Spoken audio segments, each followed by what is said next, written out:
So this growth hack is called connections. So it's all about assessing our relationships and looking at the connections in our lives as well. As humans, we are social animals, so connection to us is very important. Now, the first part of this circle is it starts with you.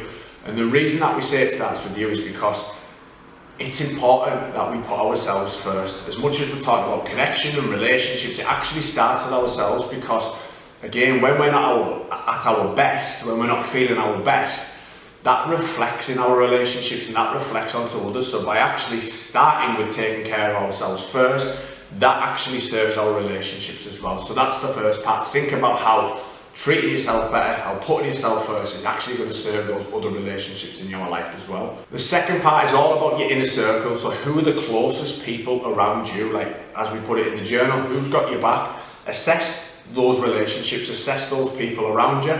And it might be that you've not reached out to these people in a while, so look at doing that because it's going to serve your well-being.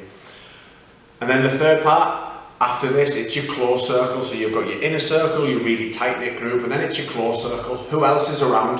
Who else can you reach out to? Who's got your back? Who can support you? And look at these relationships because it's vital.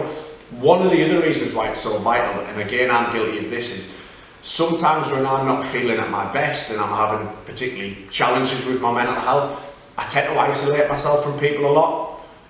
And it's probably the worst thing that I can be doing, really, because in these times, it's probably when I need to be around people most. And I know it from first-hand experience that actually, when I'm not feeling great, and then I get around people who I care for and I'm connected with, I feel better because they support me, I'm around them, and it makes me feel good. So this is why I like to assess my relationships in my life as well.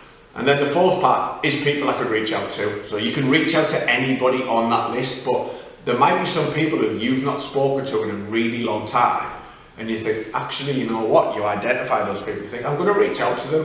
One of the things that I wrote in my book previously was, so often in life, and I've seen it firsthand with people I've worked with and I've coached, and I've been guilty of this myself, is we say, oh, I haven't heard from so-and-so in a while, and they've not bothered with me, so I'm not going to bother with them. And we sometimes do this.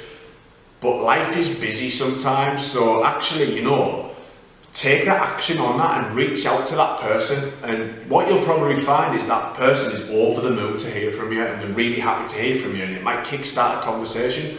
The flip side of that is, say you reach out to that person and they don't respond or they don't meet you as you might have expected, then perhaps that relationship isn't as strong as you might have thought. So this is why it's so important that we assess our relationships in our life. And for me, it's something we should be doing all the time, like constantly assessing our relationships, who's important to us, who's close to us, are we supporting them, are they supporting us? Really take the time with this exercise, really sit down and have a good think about it, and then, like I say, take some of the actions on it. If you've not spoken to somebody in a while, perhaps reach out to them, perhaps go for a coffee, go for some food, whatever it might be, it's relevant to you, but really understand the importance of assessing relationships in your life because it's going to be vital when it comes to your well-being.